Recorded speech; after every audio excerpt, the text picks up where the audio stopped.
All right, I just told you a little bit about what's going on in my brain, in this Aquarian brain of mine, on day 26. Now, we're going to go into day 26.5. Got about a half of this day left, a little bit less than half of this day. I'm about to upload this video, so this is day till spring 26.5.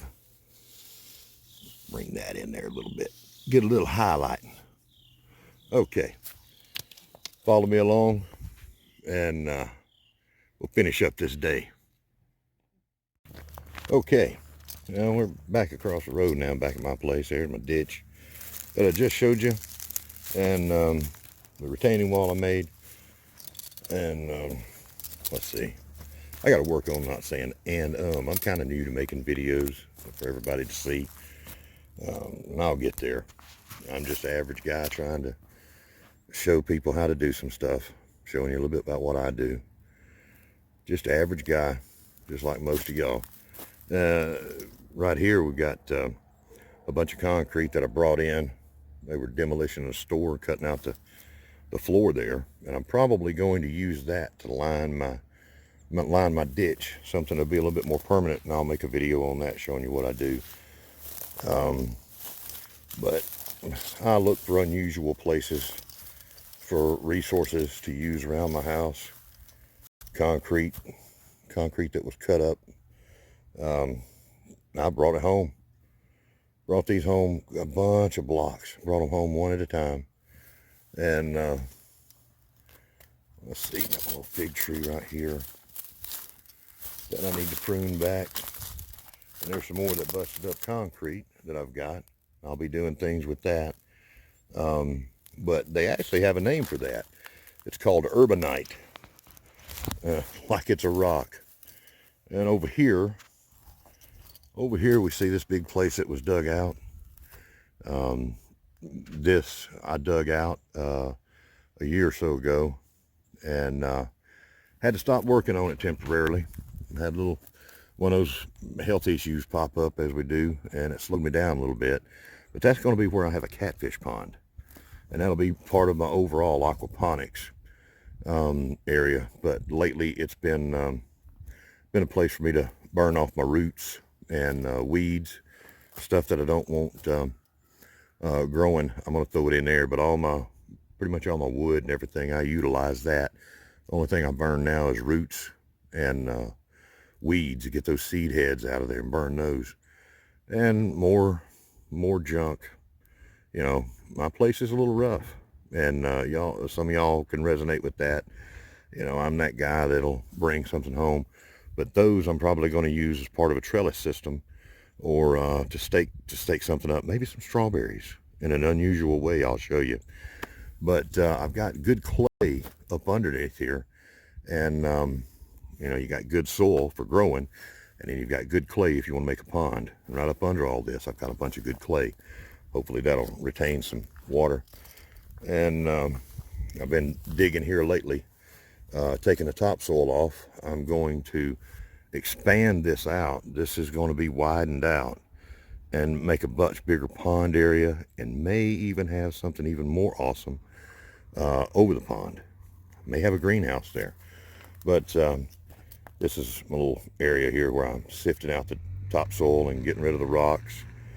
You know, so I can use that for my grow beds. Don't want to throw away topsoil. That's too precious. And all of this topsoil that I've got up here has been built up over decades, 100 years, I don't know how long. So it's good stuff. And got my little pear tree right there, and it's got blossoms on it, and hopefully I won't lose those. We're fixing to get some more freezing weather. I might wind up losing them again. But and I've got some plans in the future video I'm going to show about how we can mitigate the dangers of losing our fruit trees, the blossoms and the fruit they produce. We can lessen that damage. Something I'm going to show you. a different way of growing. It's an old way of growing your fruit trees. And we can protect them when we have those untimely freezing sessions that come up in late spring to take everything out. Anyhow, I got my Jerusalem artichoke bed here, also known as sunchokes, maybe a few other names. And you'll see a bunch of my wood here. As you know, I'm a big believer in letting that wood break down. The fungus that breaks everything down. There's so many types that are breaking that wood down and turning it into soil. That's just nature working for me. I'm making a place for her, and she's helping me. These two logs here are almost played out. This is colonized by turkey tail mushroom, and that's actually a medicinal mushroom that you can use. They use that in cancer, treating cancer patients across the world. It's very effective. They haven't found a way yet to synthesize what nature makes in these turkey tail mushrooms that does so well to help cancer patients. It's amazing. Anyhow, my Jerusalem artichoke bed here, you'll see I've got a bunch of little sticks in here. These are from a red sumac, and that's actually a food source. They grow up and make these little berries. I think I've got that name right. I think it is red sumac. But the Indians use that to make pemmican, which is like a mixture of jerky and some other seeds and berries and honey. And it was a powerful food source for them, like trail mix, but old school. And what I've done, I didn't have to go out and buy any stakes. I just used something in here that would have been, I'm clearing these out, so I just cut them up and use them right here. And I've got those marking everywhere. I've got a Jerusalem artichoke tuber. Got one here, this stick here. This is just to the left of a Jerusalem artichoke that's right here. So I know where they are. I'm gonna dig one up and test to see how it's doing. First year I've ever grown those, and I'd kind of like to use one and see how it's doing up under there. But that's my soil there. It's a mixture of topsoil and broken down rotted wood, and you'll see that all of that will hold moisture. It's going to act like the canteen, like a hugelkultur bed. All these little pieces of wood holding moisture and breaking down into more dirt. Just nature helping me out. And up here, I've got extending my beds up the hill, and these beds will go all the way around, all over the place. I've got another one I'm about to start on, put my strawberries and some onions, garlic, something like that up in there. Probably a lot of my strawberries. Here's a bunch of wood here. And some of y'all may have seen the video that I've done about this. It's just setting up here for last few years, breaking down. And these will be flushed out with all kinds of mushrooms as well. They do every spring. And let's see.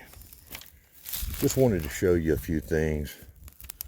I try not to use chemicals. Well, I don't use chemicals. No chemicals or poisons.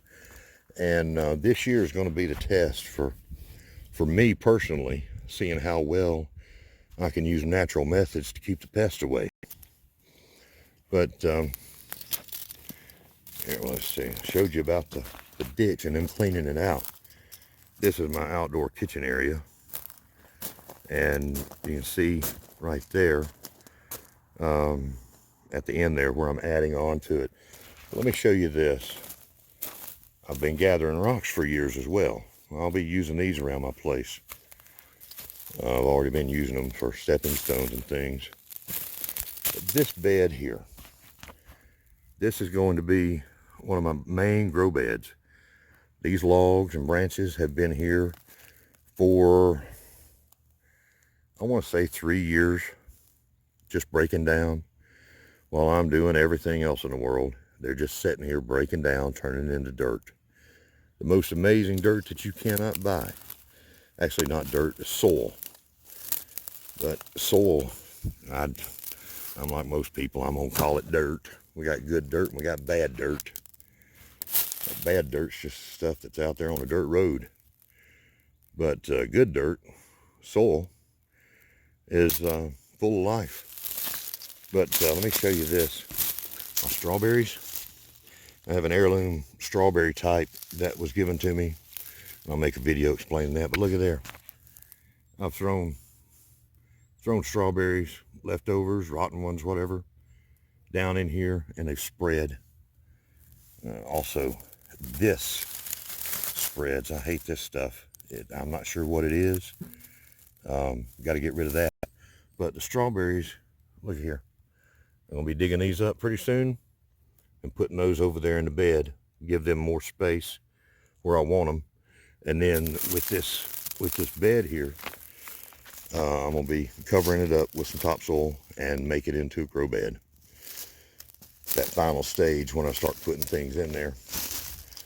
And like I said, I'm just an average guy, just like y'all, average person out there that's wants to grow their own food and use more natural methods of everything to do it. I don't want to criticize anybody's way of growing things. I just want to show you what I'm doing. Here's my aquaponics setup. You look down in there. There's one of my minnows. But there's a lot of minnows in there. This was last summer. I got this up and running, and it was great, very productive. And I've taken it down for the winter. Pretty soon I'm going to be straightening it back up and getting it going again. Things grew, all kinds of plants grow faster in aquaponics systems. Now, my philosophy for growing, yeah, I love permaculture. The idea that we can grow in a natural way and, you know, not destroy our soil, build it back up, use no chemicals or very few chemicals, very few fertilizers, use all natural methods. Permaculture is more than what I've said here, and you can look it up, and there's so many incredible people talking about it. Jeff Lawton, if you get on there and find his videos, wonderful. But that's the aquaponics and some more cattle panels. I'm fixing to get started with something else. Look here. Here's my problem and the solution here, right? Got the ditch that was filled up with dirt. The county come out and dug it up. Now I'm filling in this area here. You can see right here. That's where my outdoor kitchen stopped. And I've opened that up, taken out the rocks that I used to end this. And I'm taking the dirt from the county and bringing it in here, filling this out. So going to bring it on out into here. Make it much bigger. Have me an herb garden here. Now I'm going to give you a view here from this side here. I have a small place. I'm like a lot of people. I've just got a little place about the size of a postage stamp, you know. Little place where I can come home every day, grow my food. And I'm going to turn all of this into my own private Garden of Eden. I've been working on this for a few years. It was all wooded, and I've got it cleaned off. And so this is kind of a continuing project. It's just now I'm sharing what I'm doing with the world, basically.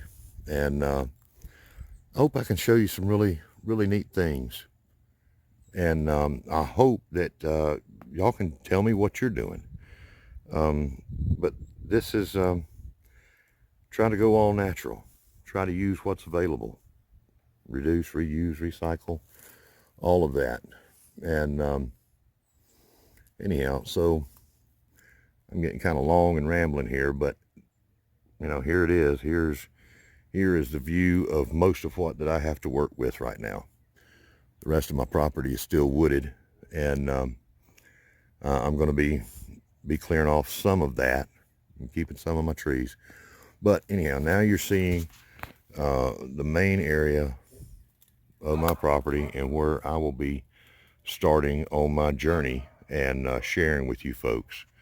We're going to learn about aquaponics, and well, I've got an outdoor kitchen here. I'm probably going to do some cooking, and just all kinds of things. But anyhow, to keep this from going on and me continuing to ramble, I hope that y'all have enjoyed seeing this. It looks a little rough right now, but we're going to straighten that out as we go. 26 days left till spring, and this is what I'm doing out here today, and I wonder what y'all are doing. So, you know, leave me a comment there on YouTube. Give me a like, thumbs up. You know, that's why we all do this stuff, is to share our lives and share what we're doing.